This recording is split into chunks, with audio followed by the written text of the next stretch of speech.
Vice Chancellor Mahatma Gandhi Kashi Vidyapith se Professor A.K. Tyagi ji has joined the meeting, and we would like to, before I introduce him to you, I would like to invite our principal, Professor Sanjeev Kumar ji, to welcome him.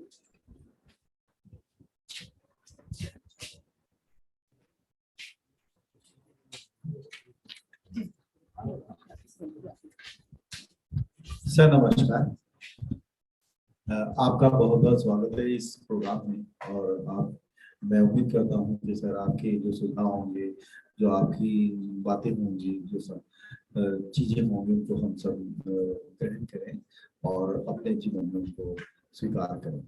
आपसे उम्मीद है कि बहुत अच्छा programme होगा। और हम तो आपको सर यहाँ पे सोच रहे थे कि आज आप आएंगे, लेकिन दिल्ली की समस्या के कारण आप नहीं आ सके, बहुत दुख है।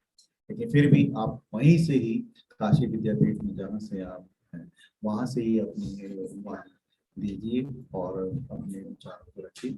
नई एफडीपी के अंतर्गत जो भी होगा हम सब सुनेंगे, बड़े ध्यान से सुनेंगे और आपकी बातों को अपने जीवन में जरूर करें।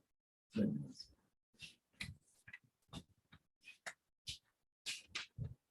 थैंक यू प्राचार्य महोदय। मुझे लगता है कि शायद हमारे वाइस चांसलर महोदय दोनों ही नहीं आ पाए हैं। दोनों का ही प्रोग्राम ऑफलाइन में आने का था, लेकिन एक का G20 की वजह से, वहाँ के रूट्स बंद होने की वजह से, दूसरे का उनके स्टाफ में से सबका रजिस्ट्रार और हमारे वहाँ पर जो ऑफिशियल्स हैं, गवर्नमेंट ऑफिशियल्स, एडमिनिस्ट्रेटिव ऑफिसर्स हैं, उनके छुट्टी पे जाने की वजह से ऑनलाइन ही शिरकत हो पा रही है। उम्मीद करेंगे दोनों वाइस चांसलर का फिर किसी दिन हमारे बीच आना, DAV कॉलेज में आना हो और हम उनसे रूबरू भी उनसे ले पाए। पर लेकिन मुझे पता है कि दोनों ही वाइस चांसलर हमारे वहाँ दूर बैठकर भी इतने एनर्जेटिक हैं कि उनकी ऊर्जा हम लोगों तक पहुंच सकती है। इससे पहले कि वो आपका लेक्चर शुरू करें, मैं थोड़ा सा उनके बारे में ब्रीफ करना चाहूंगी आप लोगों को। With great pleasure, I take the opportunity to introduce our esteemed Vice Chancellor of Mahatma Gandhi Kashi Vidyapith, Professor Anand Kumar Tyagi. With an illustrious career spanning over 35 years, Dr. Tyagi is not only a distinguished professor of physics, but also a visionary administrator, contributing significantly to the higher education landscape. Professor A.K. Tyagi brings a wealth of experience in materials physics, condensed matter physics, and material science and engineering. He has served as a professor for nearly 18 years at Shaheed Bhagat Singh State University, formerly SBS State Technical Campus, Firozpur. As a founding member of the university, he played a pivotal role in propelling the state towards a technology-driven society and revolutionized the professional technical education and research within the state. His academic contributions extend beyond the classroom. He has a remarkable publication record of over those 203 research papers in peer-reviewed international journals and conferences. He has authored 9 books, chapters, and delivered 30 invited plenary talks and keynote addresses. His research acumen led to the establishment of new research laboratories, the completion of 5 sponsored projects, and securing grants of around 11 crores from esteemed funding agencies. Guiding the next generation of scholars, Professor Tyagi has supervised 11 PhD students and 30 PG, MTech, MPhil, or MSc dissertations. His influence transcends borders, as he has been invited to deliver talks and chair technical sessions at international universities and scientific societies around the world. Professor Tyagi's contributions are not limited to academia. He has been a driving force behind curriculum development, shaping programs such as BTech Materials Engineering, MTech Environmental Science and Engineering, and MSc Applied Physics. His commitment to scholarly exchange is evident through the 8 conferences and seminars, short-term courses he organized at national and international level. With membership in 7 professional scientific societies, and numerous awards to his name, including ITAS Award for Outstanding Research. Professor Anand Kumar Tyagi is a true exemplar of academic excellence and leadership.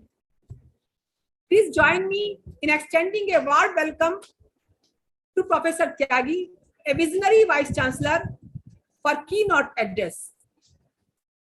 Thank you. We welcome Professor Tyagi. Please. बहुत बहुत धन्यवाद गरिमा जी। Think मेरी आवाज सभी को आ रही है? जी बिल्कुल आ रही है सर। सबसे पहले तो आप सभी के चेहरे देख कर मुझे वैसे ही बहुत खुशियां मिलती है। अभी उसी यूनिवर्सिटी से हूँ जहाँ पे आप सभी लोग हैं, तो एक बहुत ही होम कमिंग वाली फीलिंग नेचुरली आएगी। जैसा कि इस कॉन्फ्रेंस का टॉपिक है, ये काफी चैलेंजिंग है इस सेंस में, क्योंकि आज पूरा का पूरा देश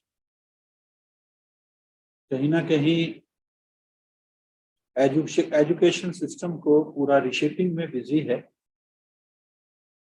और इसलिए नेचुरल हो जाता है कि हम लोग कॉलेज के स्तर पे, विश्वविद्यालय के स्तर पे इस तरह के इनिशिएटिव लें ताकि जो हमारी सरकारों की अपेक्षाएं हैं उसी के अनुरूप हम लोग अपने को ढाल सकें, शिक्षा कार्यक्रम को ढाल सकें और राष्ट्र निर्माण में अपना योगदान दे सकें। जनरली हम लोग बात करते हैं आजकल राष्ट्रीय शिक्षा नीति 2020 की, तो कई बातें हमारे सामने आती हैं। अभी थोड़ी देर पहले वीसी साहब ने सारी बातों को बहुत ही विस्तार से बताया, और जो हमारी जमीनी हकीकत है उसके आलोक में कैसे हमें शिक्षा नीति को देखना है, कैसे राष्ट्रीय शिक्षा नीति को लागू करना है, इन सारे पहलुओं पे बहुत ही विस्तार से चर्चा भी हुई। इसमें सबसे ज्यादा जरूरी जो मुझे लगता है, और जैसा हमने महसूस भी किया है, क्योंकि काशी विद्यापीठ भी एक एफिलेटिंग यूनिवर्सिटी है, हमारे साथ भी करीब 360 कॉलेज और 3 लाख के करीब स्टूडेंट्स हैं। तो सबसे बड़ी चैलेंज यही है कि लोगों को सबसे पहले ये बताया जाए कि राष्ट्रीय शिक्षा नीति की ये जरूरत क्यों आन पड़ी, क्यों ऐसा फील किया गया कि हमारे पास राष्ट्रीय शिक्षा नीति होनी चाहिए। उसी चीज को मद्देनजर रखते हुए मैंने आज का अपना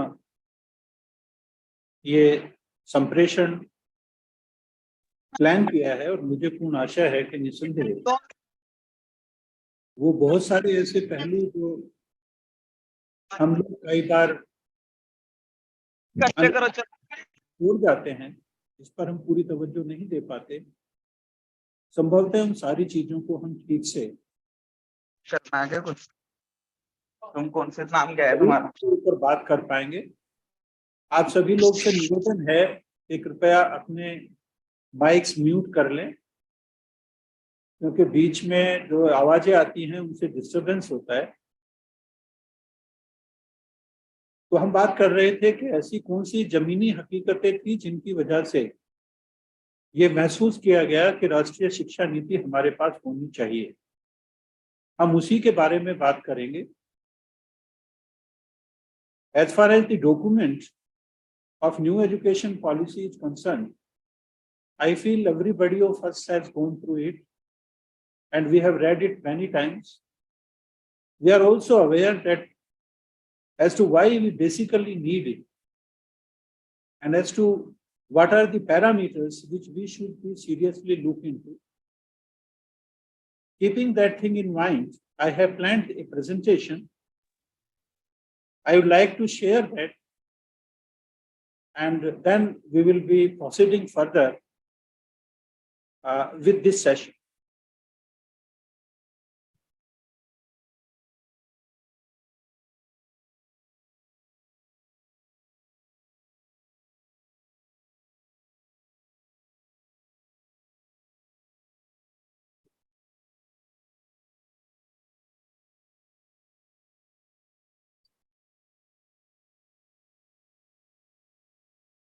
Let me share the screen.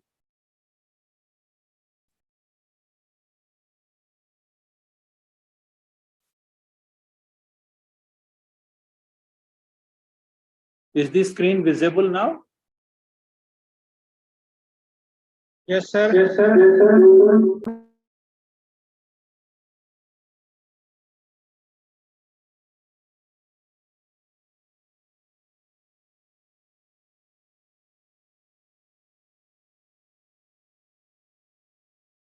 So basically, I will be talking about the provisions of NEP, and I will try to map the requirements of today, that is the vocational education, so that the higher education institutions, they may regain their lost importance. Because educational institutions, as time has passed, they are losing their importance. We all are seeing that there are several resources of getting the knowledge. And these educational institutions, they are finding it difficult to survive in the respect of the reducing enrollment, in terms of the non-popular courses, in terms of the unemployment which is being generated in the educated youths.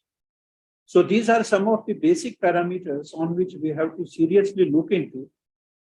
That's why whenever we are talking about the new education policy, we have to basically inculcate certain things so that it becomes relevant socially. And the students of today, the youths of today, they may go for it. Otherwise, the losing interest will certainly be harming not only the society, but also the knowledge sector as a whole. So if we see the starting point from where the things start, from where the process of the knowledge dissemination starts, the basic important aspect is to create the conditions suitable for the knowledge dissemination. As Albert Einstein said, that I never teach my people, I only attempt to provide the conditions in which they can learn. So the most importance is the ecosystem. We have to create an ecosystem. We have to create some sort of attractions in the mind of students. Then and then probably we will be able to attract them, and then we will be able to serve the society in a better way. As we all know that we are nothing, we are the agglomeration of the cells. Our brain is also made up of certain cells, and these cells, they are having neurons. It's a natural phenomenon, we all know. Now we have to put these neurons in an orderly fashion. How we do it, that depends on us. That depends on our capability. That depends on how we basically perform our actions. So finally, our attention is to play with the biomass in such a fashion so that we may engineer the ordering of the neurons so as to how we will be able to inculcate the knowledge in the mind of our students in such a fashion that they become relevant to the society, they become relevant to the existence of the mankind. If we see what is the concern of a teacher in the modern time, in present time, how a teacher looks at the aspects, we generally say that the educators generally in all our present educational system, they always claim that there is a radical shift in the entire process. If we see the students, again, there is a radical shift. If you see the teachers, again, radical shift. If you will see the environment, the technology, everywhere you will find that there is a radical shift. Earlier, the teaching learning process was, limited only to the classroom. And primarily, the knowledge dissemination practices, they were classroom centric. But now with the passage of time, the dynamism which has been witnessed in the previous at least 2 decades, that has clearly changed the entire scenario. And now the entire thing is the student centric. We have to basically concentrate on the concerns of the student. we have to basically concentrate on the concerns of the learner. So that is what is the basic radical shift, that from the institution to the individual. This is the very paramount thing. Unless or otherwise we realize it, it will be really very difficult to cope up with the changing environment. If you see, the education basically has gone out of the classroom. Now the knowledge is being flying in the air. You can get it anywhere, wherever you want. The knowledge dissemination is being liberated from the teachers. A learner need not to be necessarily contact a teacher for getting the knowledge. He or she is having several other resources. Then in such a situation, what should be our role? How we should cope up with these things? How we have to modify ourselves? That is what is the basic thing on which we have to deliberate. If you see the overall international scenario, you will find the basic changes that have taken place. They are on the front of technology. And this technology has its impacts on employment. And accordingly, the employment requirements, they have also changed. The skills which are required, they are so demanding that the existing system probably may not be able to cope up with those aspects. That is what is the basic problem we people are being facing. Then within this thing, it becomes necessary for the education system to adjust itself according to the requirement of the job market. Unless or otherwise, we change ourselves, we cannot contribute to the economy of a country, economy of the world. If you see the earlier aspects, generally a teacher, when he or she is involved in the business of knowledge dissemination, they take help of certain tools. These tools, they include lectures, they may be exercises, we may have projects, and several other educational games. We can have role plays, live projects, case studies. All such instruments we generally use for dissemination of the knowledge. But if you see from the learner side, the things have changed. Learner basically is moving from dependency to independence. Earlier, they were primarily dependent on the teacher, the educational institutions. But now they have become independent. And there is a self-directedness.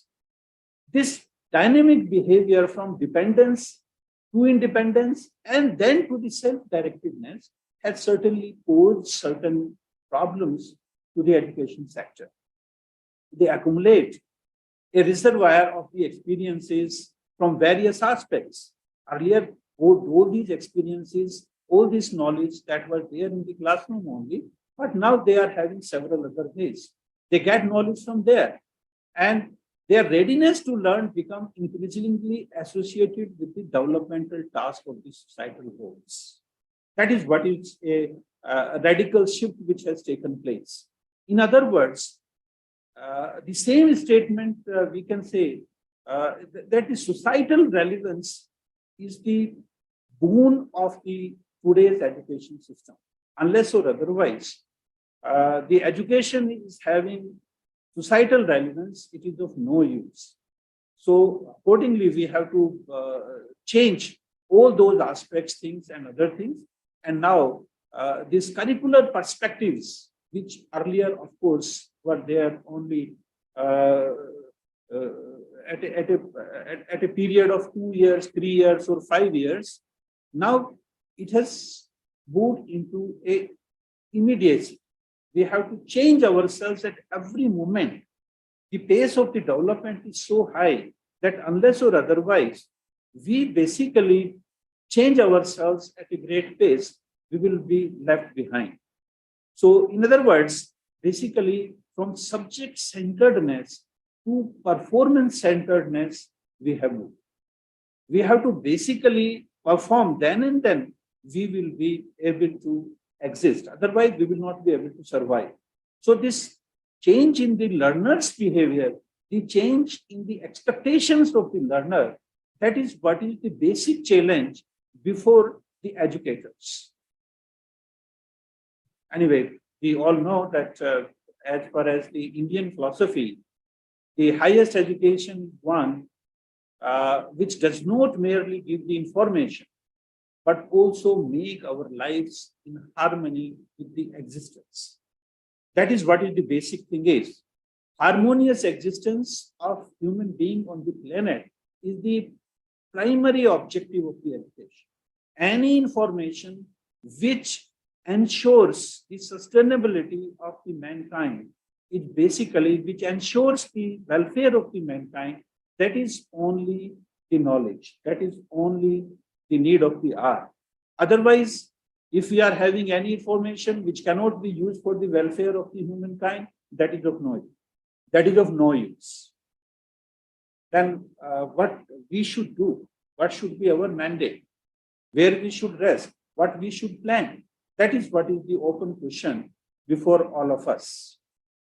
I feel if we really want to look into it, we have to essentially concentrate on the nature and the shape, the volume of the knowledge, how the knowledge is basically behaving, what type of flow behavior it exhibits. All these aspects basically we have to look into. Essentially, knowledge is the key thing. It is basically the most important thing on which we have to concentrate upon.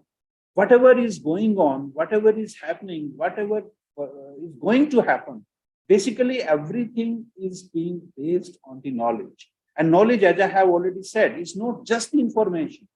It is the information which ensures, when it is being shared, when it is being disseminated, which ensures the sustainability, which ensures the existence of the mankind or human being. So over here, we have to basically have three important aspects. The very first thing is that we should be able to create the knowledge. We should somehow innovate. We should create it. The second thing is that we should be able to preserve it. And then we should be able to share it. These three important aspects are associated with the knowledge.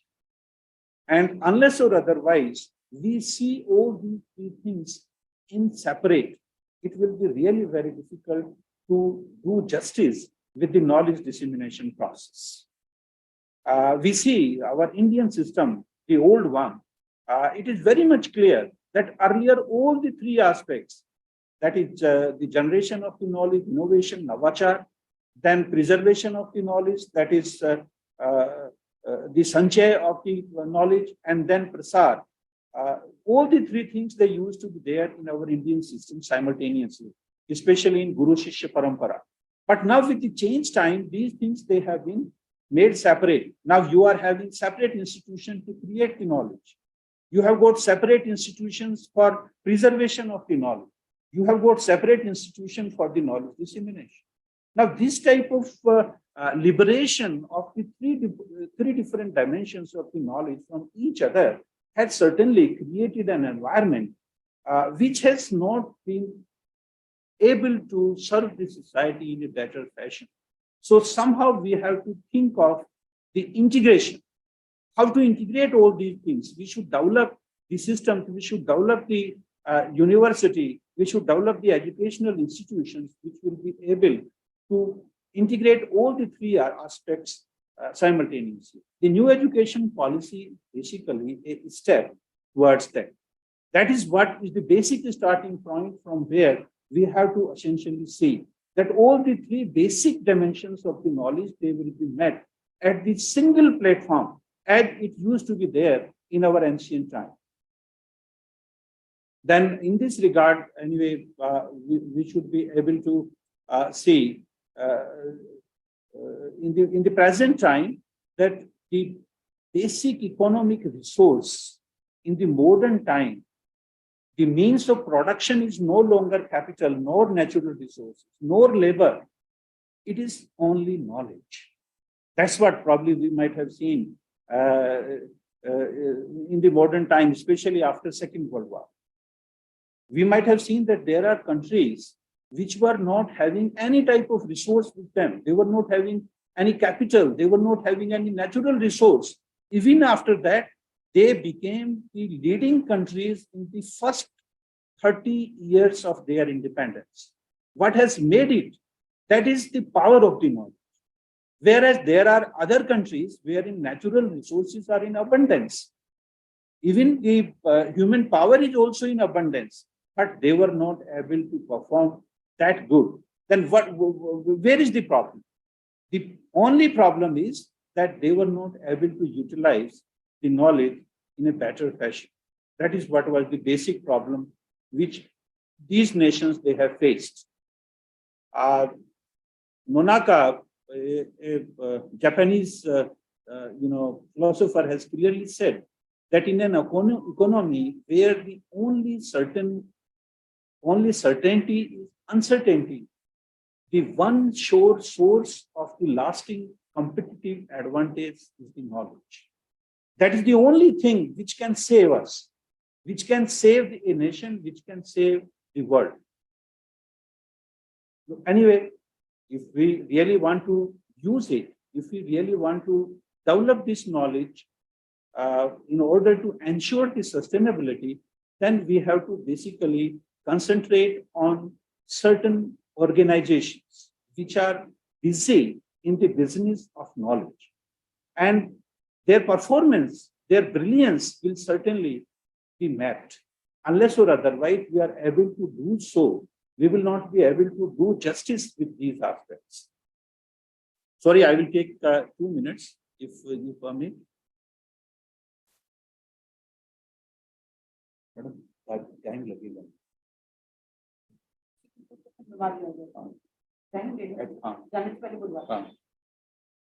So the most important aspect is the organizational brilliance. The basic thing with which we play, with which we manipulate, is the knowledge. So knowledge, finally, we should have learning. That is what is the one aspect. The second thing is the innovation. So any organization which is busy in the business of the knowledge, the first thing is that it should be able to innovate. It should be able to generate the new knowledge. And then this should be effectively able to disseminate it. So if a organization is able to do it, then we will say this is a organizational brilliance. And with this type of thing, the concepts of management, they are applicable with it. The knowledge has emerged as an enterprise. And what are the stakeholders? The stakeholders are the knowledge itself, and then the people with whom you are playing, and the technology which you are being manipulating in order to disseminate this knowledge to the people. And once you are having the overlapping area of the three, that is what is the value system which is being generated, which is very important. Very important, and the basic example, probably just to demonstrate it, you can consider that in 1930s, when nuclear energy was discovered, people were of the view that the entire sorrows of the mankind are over. Now we will be having a source of energy which is environment friendly, which is environment friendly. At the same time, you will not be requiring any coal or any fossil fuel for that matter, any petroleum products you will not be requiring, and the entire solution has taken place. But then what has happened? We've had the nuclear bombs, and who was affected? The people were affected. So we were having knowledge, we were having technology, we were having people, but we were not having the value system. That is what is the basic thing is. Knowledge or technology does not mean the welfare of the mankind. That is what is the basic important aspect is. So we have to basically make a complete theme of this enterprise knowledge. These knowledge enterprises, they should have a system wherein we should play with the knowledge, with the technology, with the people of the world in such a fashion that it results into good value system. then and then it will be adding to the upliftment of the society, upliftment of the mankind. Now, these learning organizations, as we have already seen, they are the place where certain people, certain employees, they are basically involved in the business of creating, acquiring, and transference of the knowledge. And what are the building blocks? The building blocks are that we are having supporting learning environment, we are having complete learning processes and practices, and then we should have the leadership behavior that reinforces the learning. So these three aspects are very important aspects in any educational system. And whenever we are talking of the new education policy, and its implementation, we have to basically see these three dimensions. That whether the environment is really supportive for it, whether the processes or the practices, they are the best practices, which are contributing to the effective implementation of the concept, and then what type of role the leadership, the people sitting at the higher level, they are being doing. These are some of the important aspects we have to basically see. And if we really want to analyze all these things, you will find that the entire knowledge enterprise can be thought of two important cycles. The very first is the innovation cycle.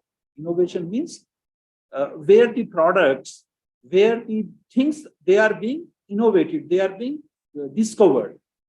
So over here, what are the basic things? We have to create, then we have to codify. Codify means we have to use certain language.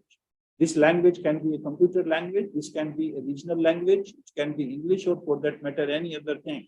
You have to codify that knowledge so that at least it can be used in the days to come, in the years to come. And then you have to embed it. You have to make it sure that this knowledge which you have been created, it has been nicely coded, and there is a place, there is a nicely planned mechanism through which it can be embedded, it can be transferred to the society. And then the final thing is the diffuse. How you transfer it to the concerned people, to all the stakeholders. So that is what is the basic important aspect in the innovation cycle. As far as the management cycle is concerned, that is of relevance for us. That the knowledge management cycle is very important for us. And for this thing, we have to basically create a knowledge repository, wherein you are having some sort of organized store of whatever knowledge you are having. Then you should have the share and dissemination mechanism in place, wherein all the people, all the stakeholders, they should be able to access it, exploit it for development of the products, for technology transfer and other things. And then again, learning from these experiences, again, we should be able to create the knowledge, we should be identify which knowledge is of relevance, and then again collect, and this is how the knowledge management cycle moves. Now, if you see this, the architecture of this knowledge management cycle, we will be able to find out that it is primarily having the three basic things. The very first step is the system engineering. We should be able to use the parameters of the system in such a fashion so that we can make it suitable for the teaching learning process. And then organizational development. They, based on these system engineering concepts, whatever we have identified, we have to develop the organization. And then we have to manage all the functions of that very particular system. And finally, you will be having exhibition of the organizational behavior, which will excel if it has been designed, it has been engineered properly, it has been developed properly, it has been managed properly. Then obviously the organizational behavior is going to be of use for the mankind. So within this thing, the four important aspects, four pillars are there. The very first thing is the effective leadership. The leadership should be quite, cooperative. It should have the corporate culture. We can have the strategic planning. We should have well-defined visions and goals. Then we should have strategic alignment It's a dynamic process. It should not be that we aligned once and then we will always remain aligned. It's not so. It's a dynamic process. Every time we have to see whether we are really aligned or not. Similarly, we have to develop a ecosystem wherein this knowledge dissemination process goes. It facilitates, the leadership facilitates the effective knowledge dissemination. And then anyway, we should be able to develop some sort of faith of all the stakeholders in the management. Similarly, in organization, we should have the processes in place, practices in place. Then we should also know that how the system will flow, how the knowledge fluid will flow over there, what are the matrices, the points from where it starts, and how the things, the outcomes, they are being mapped with the performance. And finally, there may be some transformational changes, improvements, feedbacks, and other aspects in order to ensure the proper organizational behavior. And whatever technology we are having, earlier we were having only books and journals. Now we are having large number of, technology-driven, instruments wherein you can play with the knowledge. You can communicate your knowledge to all these stakeholders. So all those things, they should be properly exploited. And then finally, in order to learning, we have to basically evolve the best practices which are suitable to a particular place. Here we have to take into account all the aspects. We should take the geographical aspects also. We should take the socio-economic aspects also. And all these things we have to accommodate, and then we have to plan the lessons and best practices in such a fashion that it contributes to the knowledge dissemination process. Now, this enterprise framework, basically, the key thing over here is the vision and mission, as I shared with you. And then we are having the accelerators. What are these accelerators? Accelerators are the people. They are the best practices and processes. And then the very cooperative and effective leadership and the available technology. These four things, they basically control the speed of achievement of the vision and mission of a knowledge management enterprise. And then how do actually we move? You are having the identification of the proper knowledge. You have the creation of the knowledge, you have to storage, and then you have to share. And finally, what are the outcomes? Outcomes are the learning, capacity building, innovation. And finally, it all depends on the team capabilities. And how do actually you see this thing in the broader perspective? That is being reflected in terms of what we call as the growth. We say it productivity. We say it profitability or quality. So these are the four basic parameters where the performance of our framework that will be judged.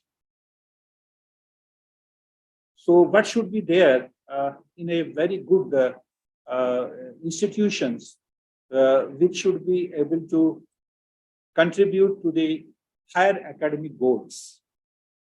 We may have the good faculty, we may have excellent research, we can have a quality teaching learning system, then we can have proper funding, then talented students, and then we should have academic freedom, flexibility, whatever we see. Then the governance structure is such that it should provide equal opportunity to everybody, and then well-equipped facilities for knowledge dissemination. It is whether the research or the administration or teaching, whatever it is.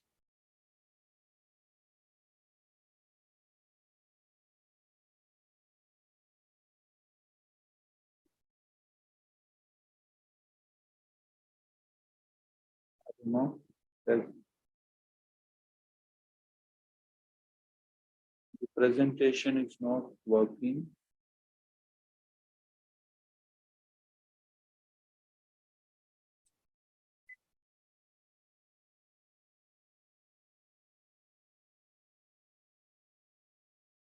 Am I audible to everybody?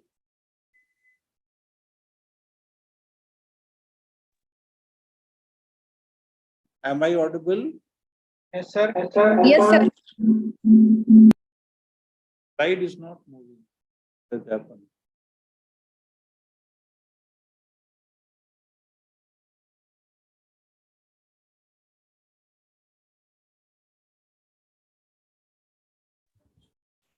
आपकी आवाज, आपकी slides बिल्कुल clear हैं, हम लोग आपको सुन पा रहे हैं. But slides are not changing. In fact, that is the problem. Okay.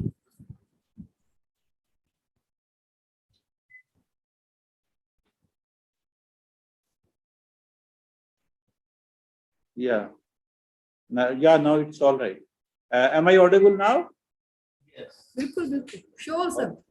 Okay, so the radical transformations and dynamism which the world has witnessed recently, that is what is, as we have already seen, that is the changing shape and role of the education.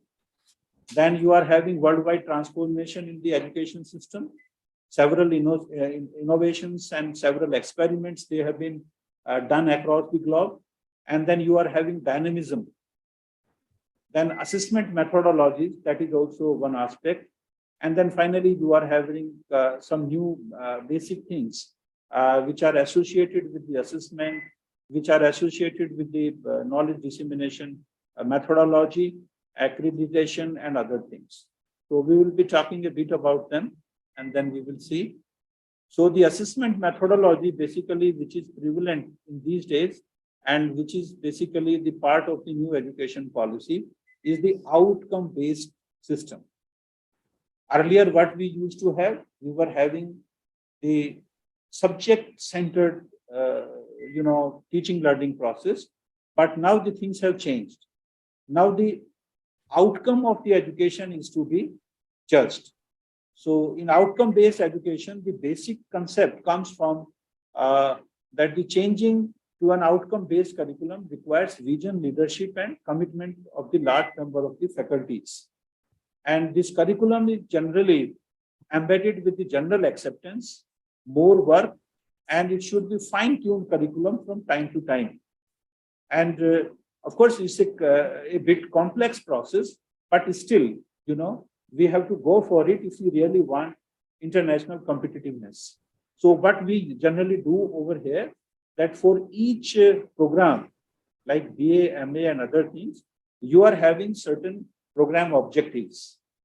And these program objectives, they are to be obtained through certain courses. Courses means subjects. These subjects, they are having their own objectives. And after completion of a particular subject, the student should be able to obtain certain skill levels. Those skill levels, they are to be attained depending on the content of the course. And then whether a student has obtained those competence or not, that is to be judged. And that judgment is to be done through the mapping of these outcomes, the course outcomes in terms of the performance of the child. So the process is a bit complex, but in terms of new education policy, the new algorithms, they have been evolved. And now we can easily map the performance of the child, the performance of a group of students based on this outcome-based education. And the processes are quite simple. It has been explained in the document with complete detail. The curriculum mapping, it basically enables both the teachers and the students to understand that what is the scheme of the progression, how the student will be going from first year to second year to third year, and so on. And besides these learning outcomes, we are having a clear-cut statement about the opportunities also. Opportunities in the terms, say for example, at the end of the first year of an undergraduate program, student gets certain skills. These skills, they are suitable for a certificate course. Similarly, after the second year, the skill level has slightly risen, and now it is suitable to be a diploma course. And after third year, it will be through, for a degree course and so on. So for each and every step of the evaluation, we are having not only the strategy to evaluate it, not only to map the performance, not only able to find out that how much the student has performed, but also it is offering an opportunity also. Say if a student wants to quit at the end of the first year, he is having option. After third year, he or she is having option. So that type of system, basically, it demonstrates the best practices needed for quality education.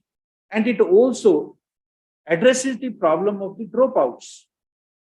The number of the students which are leaving the course in between, that will also be addressed. Now, within this framework, if we are having all these key factors being aligned together, then we can have a very good world-class university, wherein the basic three things we need. The very first thing is that you should have a concentration of the talents.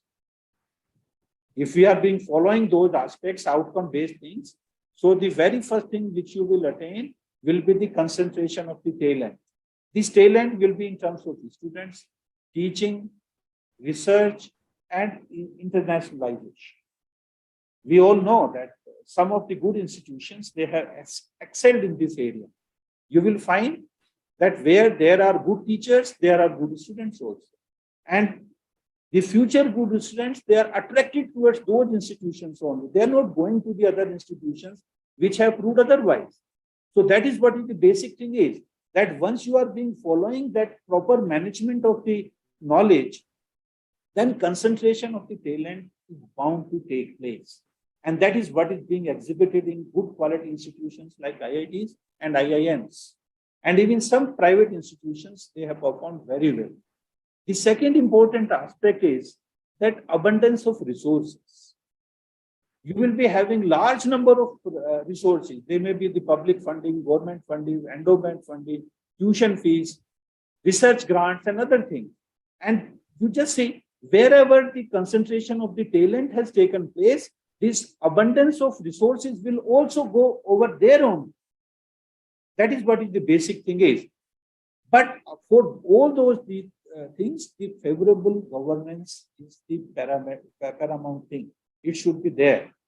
We should have supportive regulatory framework. We should have proper autonomy, academic autonomy.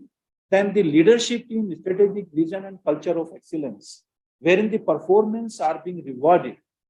So these three things, that is concentration of gradient, this concentration of talent, then abundance of resources, and then you are having favorable governance. These are the three circles. And where these first two circles, that is the concentration of talent and abundance of resources, then the graduates which are produced, they are of very good quality. We have to basically see this concept and see the Indian scenario, that why our graduates are not performing that well. So these two things, they will be ensuring that graduate quality will be good. Similarly, abundance of resources and favorable governance, that will ensure the proper technology transfer. Similarly, concentration of talent and favorable governance, it will give better research output. So now we have to basically assess our position. Where do we exist? And then you can identify where you can contribute.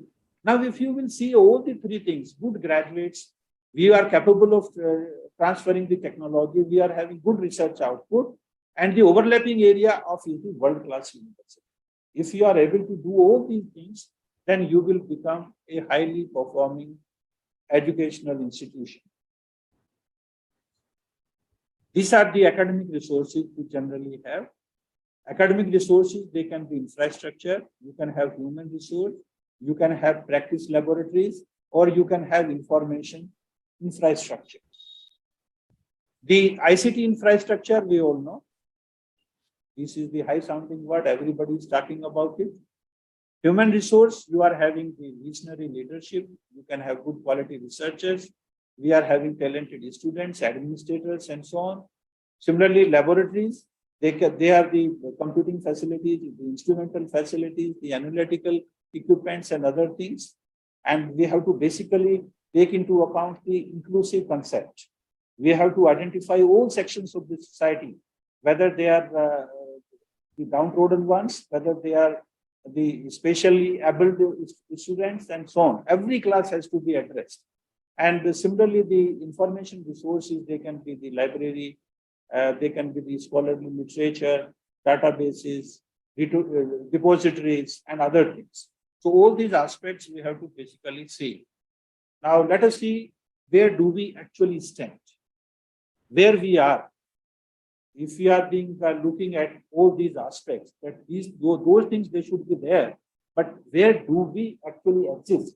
That is what is the basic important aspect we have to see. If you see the overall percentage of the workforce that receive formal education, it is only 2.2%. If you see the age group of 15 to 59, only 2.2% of the Indians, they are getting formal vocational training. 8.6%, they are receiving vocational training through non-formal channels. That figure is quite alarming. You know, the educational institutions, which are the formal way of disseminating the vocational training, their contribution is only 2.2%, whereas the informal sectors, it is contributing as high as 8.6. It means the educational institutions, they have to go a long way.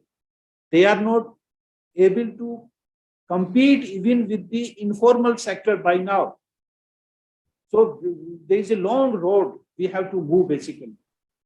If you see the Youth Skill Day of 2001, the report, the world report, you will find, which our Prime Minister categorically pointed out at several forums, that we have to look, we have to introspect, and we have to see that what are the lacunas that we are not able to become Atmanirbhar.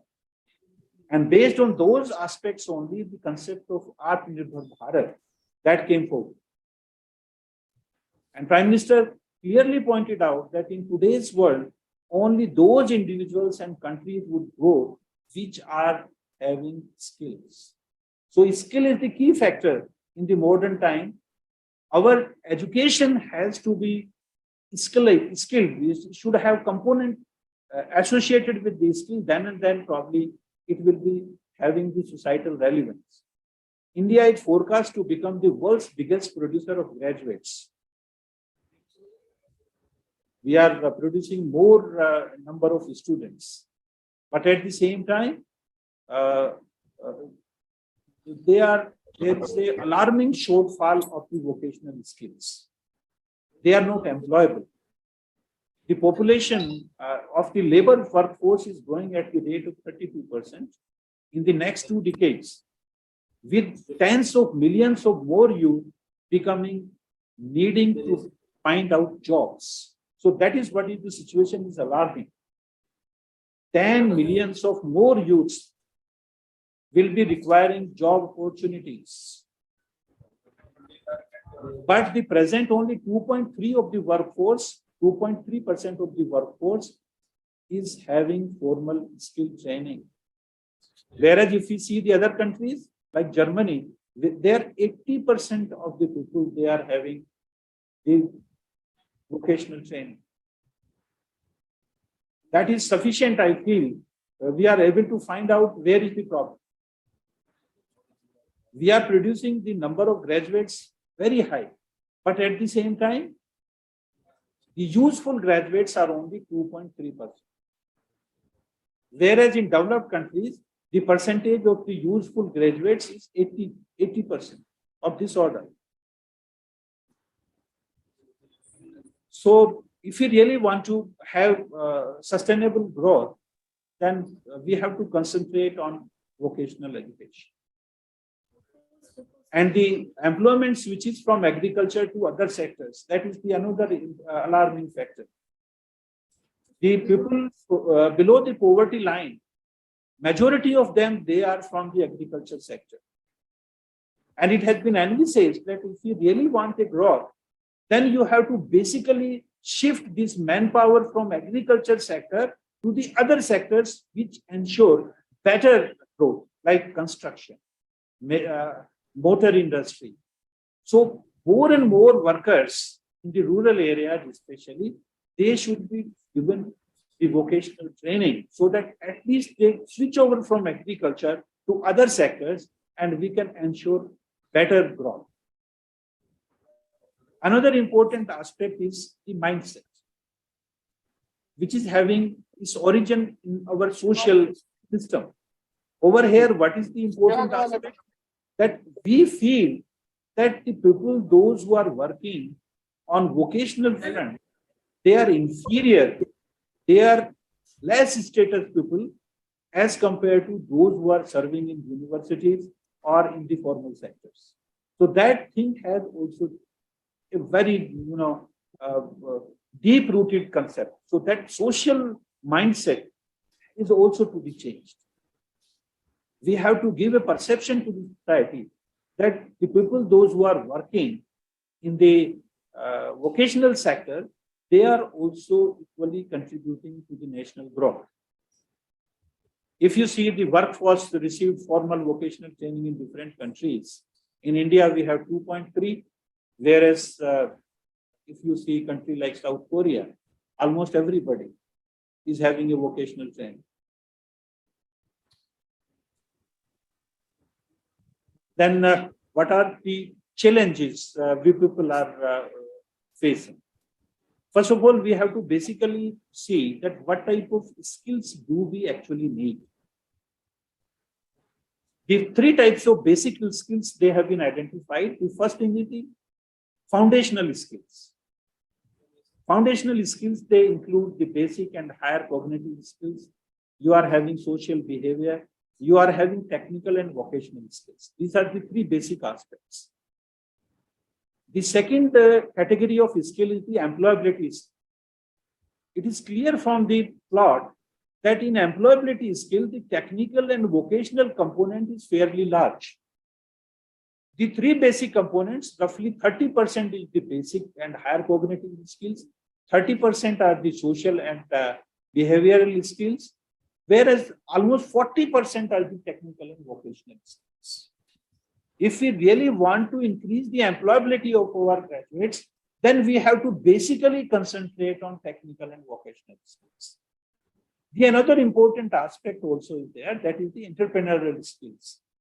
For entrepreneurial skills, the two, the basic and cognitive as well as social behavior, these two skills, they should contribute more.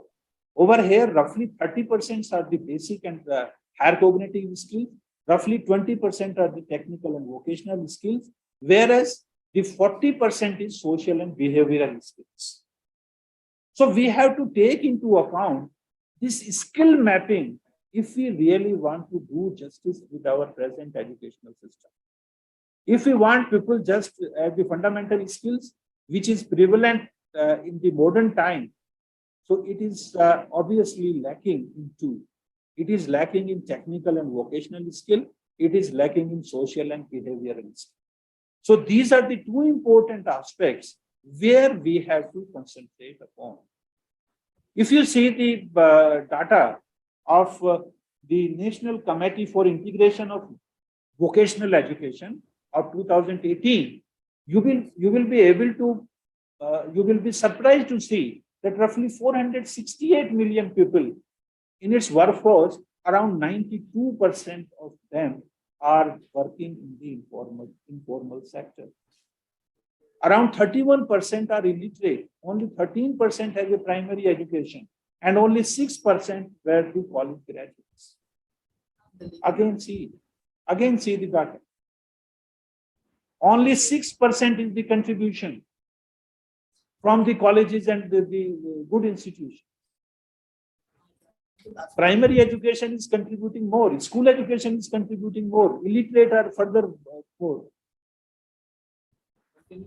I think this data is sufficient enough to see that what will be our fate in future.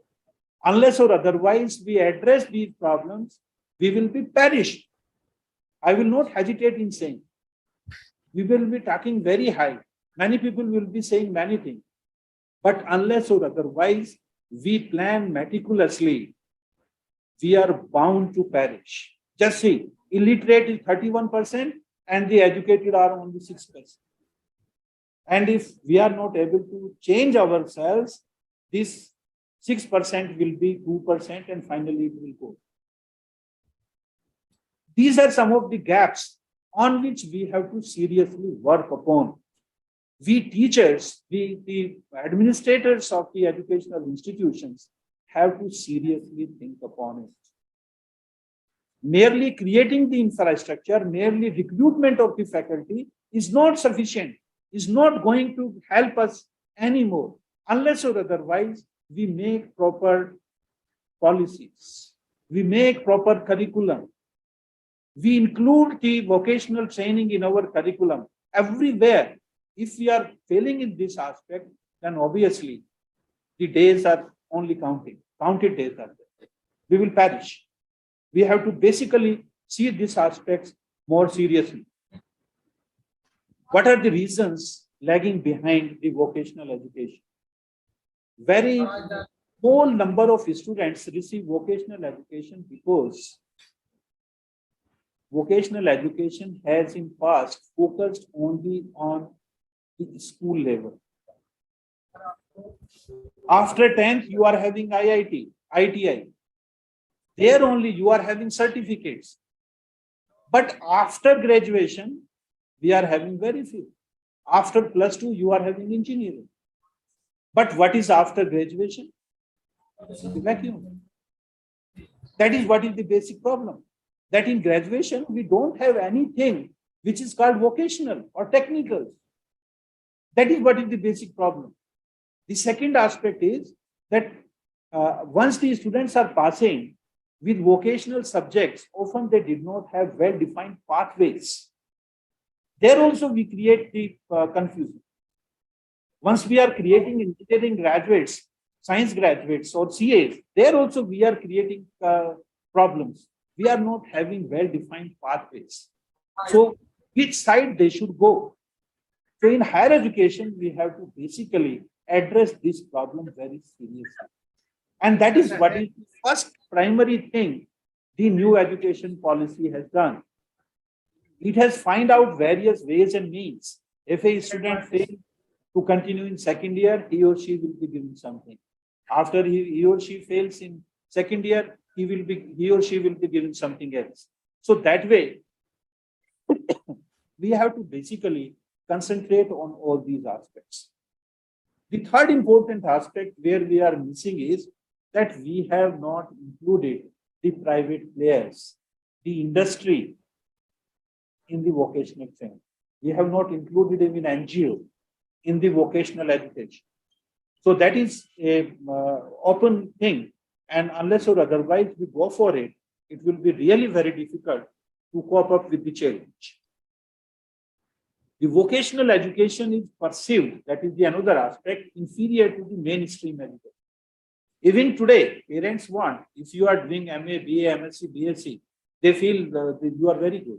But if you go for ITI, people feel, "Arey, kuch nahi kar paya, isliye ITI karne lage." That thing has to go. There is a lack of opportunity for continuous skill upgradation. Once a student gets something, gets ITI or gets diploma or gets degree, then further upgradation avenues are missing. Then vocationalization of the education is not in line with the industry needs. We have to basically identify what the stakeholders they need, and accordingly we have to teach. We are teaching the conventional things.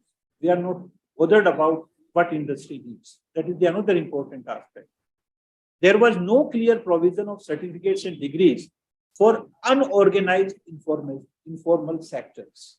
We are having all provisions for degrees and diplomas and everything in education institutions. But in informal sector also, we have already seen that is contributing almost 10 times the formal sector. There we don't have any provision of awarding degrees and other things. So that skill mapping strategy should also be planned for the informal sector, so that at least the contribution of the higher education institution becomes visible in the society. The challenges faced by ITIs and other vocational training institutions are poor quality trainers, lack of flexibility, and outdated infrastructure. I feel that is clear, very much clear. If I am a good student, I will never go to a ITI college. If I am a good student, I will not go to a diploma college. So the type of trainers which we are getting in these vocational institutions, they are also of inferior quality. That is further aggravating the problem. So we have to basically map out a strategy wherein you can say that these many people will go to ITI, these many will go to diploma, and so on. And we should clearly say that the total good quality student, 10% will go to ITI, 10% will go to diploma colleges. So we have to clearly have a policy in this regard. If we will be able to do it, then probably the quality of the vocational training will certainly increase. Now let us see that what are there in the new education policies and how the vocational education they have been included in new education policy. The policy aims to overcome the societal status of the hierarchical and other aspects of the education system, and it requires integration of the vocational education programs in the mainstream education. What is the basic thing is, and that's why the three types of courses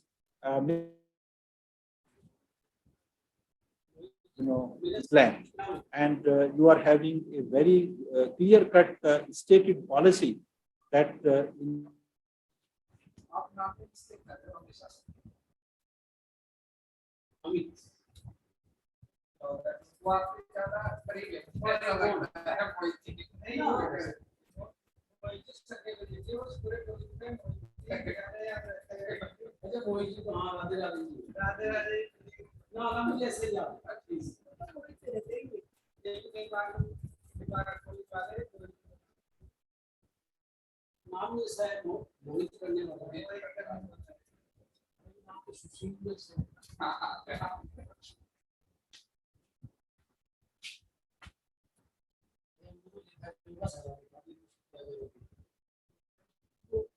कैसे offline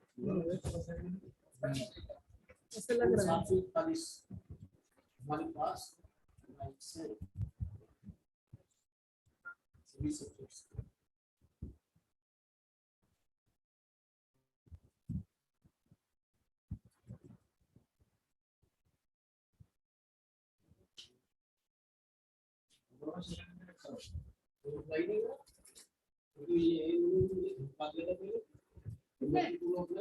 मैंने को कहा धमकाया आपको है ना बना तो नहीं बनाते ना राइट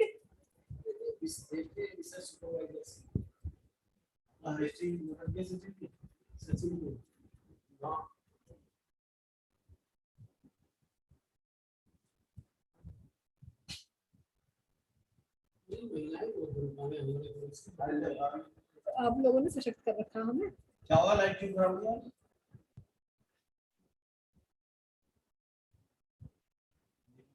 आपका माइक म्यूट हो गया है शर्मिका सर का माइक वो तो अभी है ही नहीं है तो मीटिंग में तो है दिख रहा है वाइस चांसलर महोदय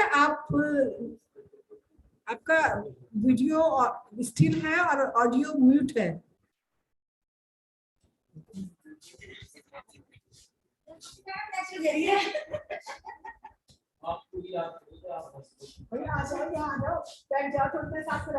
सुबह के सेशन में आया मेरी रोजाना ड्यूटी है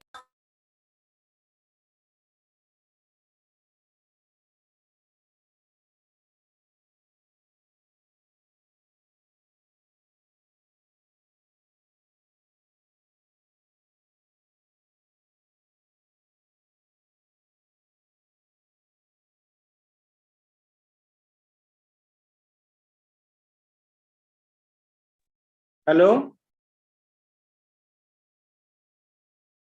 Am I audible? Hello.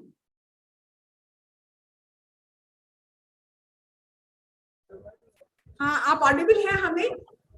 I think there was loss of connection. हाँ, ऐसा ही लग रहा था कि आपकी पिक्चर भी स्टिल हो गई थी। अरे नहीं तो कहानी। Is the screen visible now?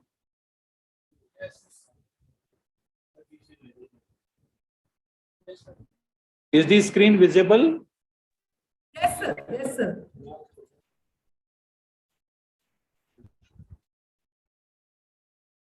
You can see the salient features of NEP 2020, Reimaging Vocational Education.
आप अभी शायद म्यूट हैं, आपकी आवाज हम पर नहीं आ पा रही है हम तक। और now, आप अभी आ रही है? अब आ रही है। ठीक है। तो in this NEP 2020, it is expected that by the year of 2025, 50% of the learners they will learn these vocational trainings, and in the higher education system, that will also be exposed to the vocational training in all courses, irrespective of the area.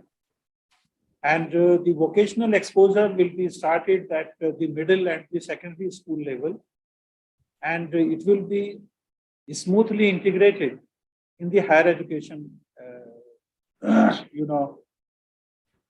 programs of all disciplines, and it will also ensure that the importance of these Indian arts and Indian culture, whatever skills are locally available in the regions, all those skills, they will also be paid due attention, so that the Indian skills, they will also be getting their due in the new education policy.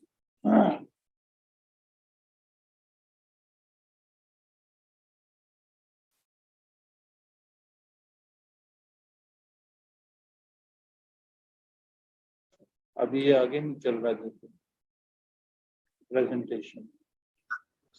हम आपको सुन भी पा रहे हैं और आपका image screen भी देख पा रहे हैं। आप कंटिन्यू करिए please.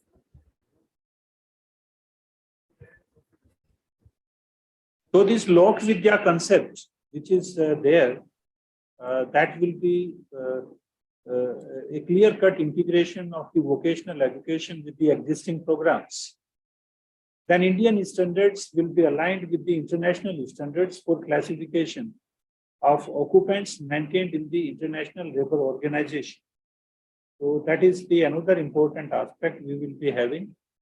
And the individual institutions, the early adopters, they will be incentivized. That is what is the government policy. And the ultimate aim is that we will be able to implement the multidisciplinary and holistic education, which is having all these aspects. It will also be having the general knowledge, which we are having, all the three skills which I was talking about. And it will also be having the behavioral skills. It will also be having the technical skills, so that you will be having a fair blend of all these skills, and that will ensure the holistic development of our students at all levels, not only in the middle level, not only in the secondary level, but also in the higher education systems. And then everywhere we will be having the promotion of the vocational education. Almost all programs, irrespective of the disciplines, they will be having courses, and we will be having three types of courses: the major courses, minor courses, and the vocational courses. Major courses will be from the concerned discipline, minor will be from the allied disciplines, and vocational courses, they will be the skill-based courses. And as I said in the previous slide, that the Indian knowledge system, especially the regional languages, arts, culture, and all other things, they will also be included. And that's what probably is reflected in the document. And at the same time, whatever outcome-based education, the basic concept of the Washington Accord, they will also be included. At the same time, we will be having a blending mode of the education. We will be having online digital education as well as the offline class education, so that our students, they will be exposed to all types of avenues of knowledge dissemination, and they will be the employment ready. As far as the elements of the successful vocational education systems are concerned, 3-4 things are very important. The very first thing is the relevance of the curricula. Then the second thing is maintain a close contact with the labor market. And the third thing is the high quality schooling. These three important aspects, they should be seriously looked into. Then and then we can have the value addition. Say, for example, if you are trying to incentivize, that is the second stage, or you will be maintaining the high level of the training quality, or you will be limiting the risk of the dead and vocational school track. So all these three value additions, they will be possible only and only if you are having all the three aspects, that is relevance of the curricula, maintaining a close contact with the labor market, and high quality schooling. These are the prerequisites and these are the new additions which are being there. So as far as the implementation component is concerned, which is the basic theme of implementation of the NEP 2020, we should have these aspects. The first, skill mapping, and identify the skill to be emphasized in the different regional and local languages, as well as with a special emphasis to the local or regional skills. Then we should have the enrollment of the exposure to the vocational education at higher education level. So the things will start at the middle school as well as at the secondary school, and then it will go to the HEIs, the higher education institution. Then we have to create awareness among these social stakeholders. We have to change our social perception also. So we have to take help of the social scientists. And finally, we have to integrate this vocational education with the general education system.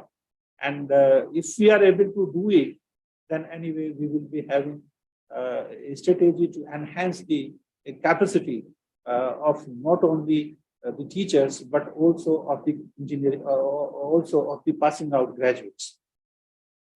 Now, once we are offering these programs, then we should have a skill mapping strategy also, wherein we will be trying to see whether the graduated students, they are having the skills with the international standards, or if at all there is a problem, then we have to find out so that we better. Please put off your mics. And this skill mapping, as I have seen, that is there with the various skill-based courses. And there you are having some educational institutions that will be engaged in identifying the skill gaps and the local surroundings, and the skill gap analysis is to be done by NSDC.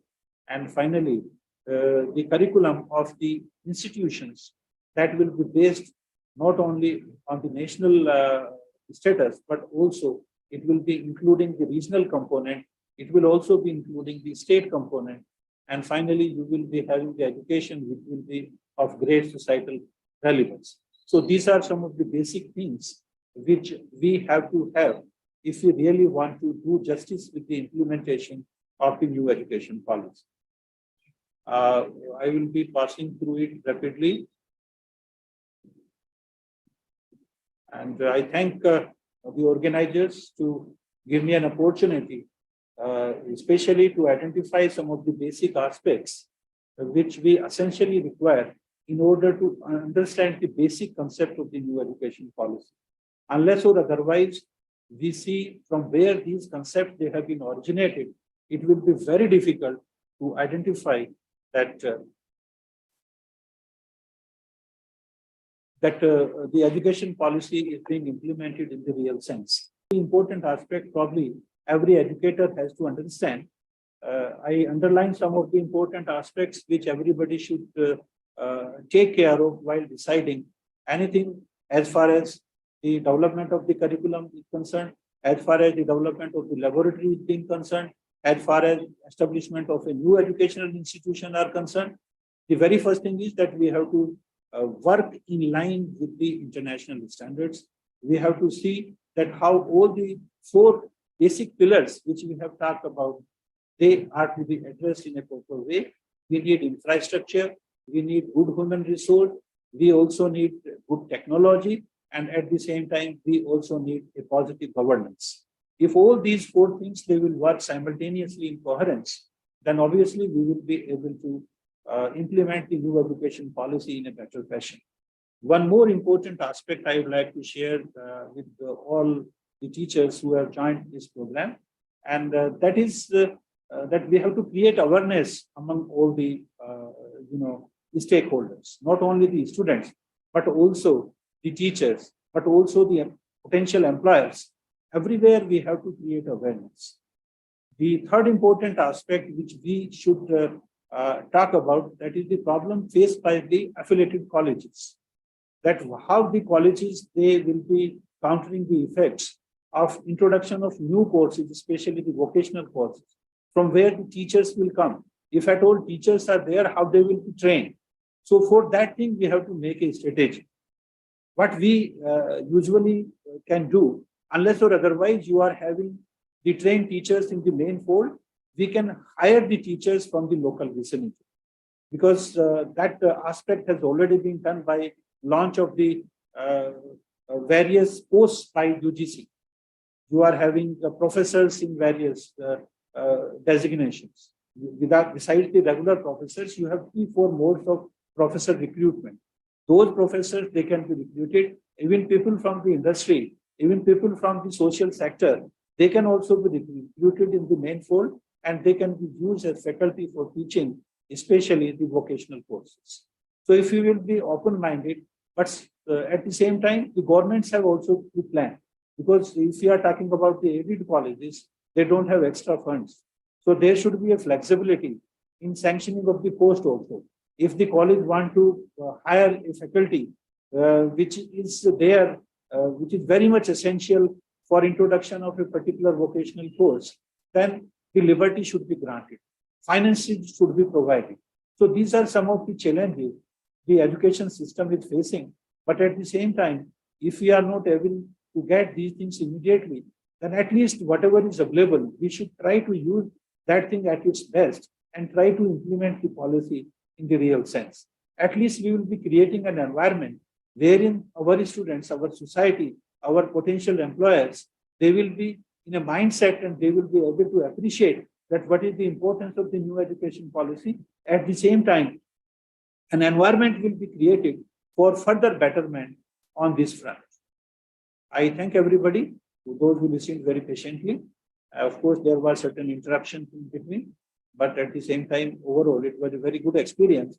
And I feel that this association will continue. And we will be meeting at several occasions and will be deliberating on issues related with the new education policy more deeply and more efficient. Thanks a lot.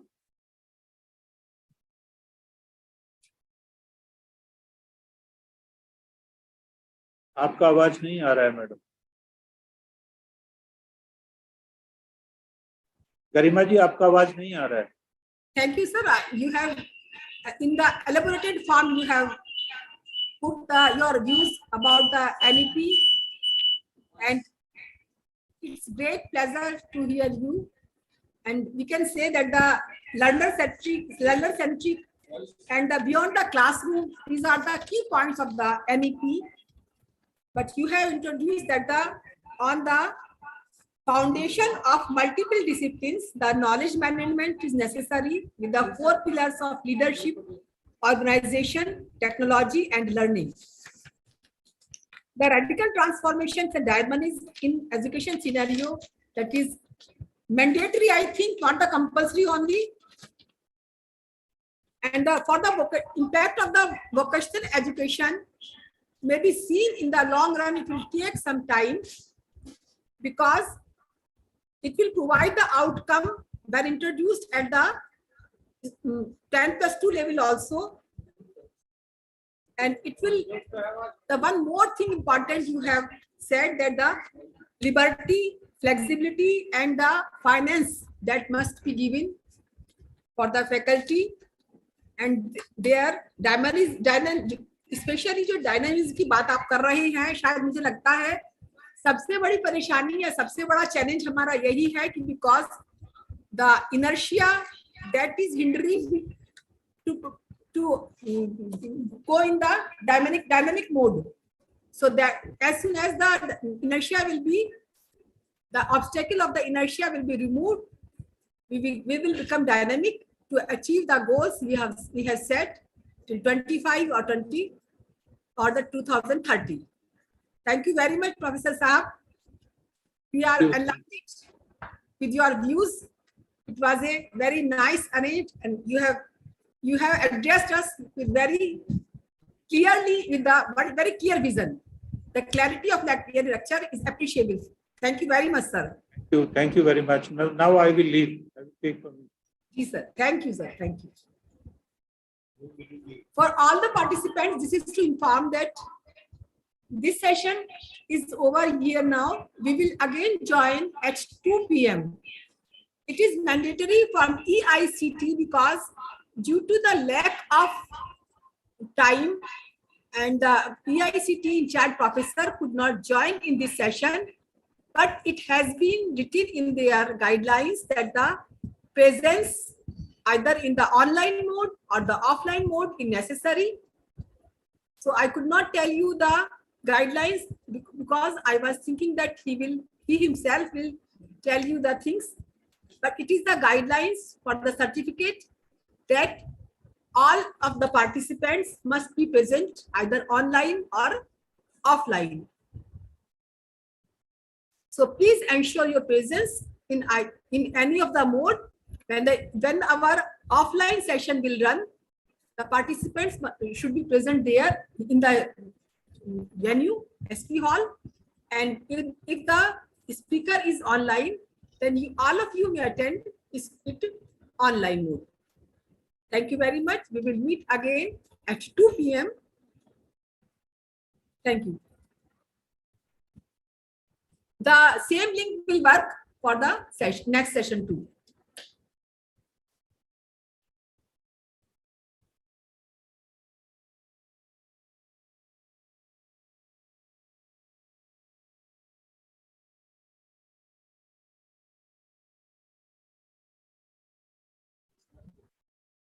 आज कब हो गया ना पूरा?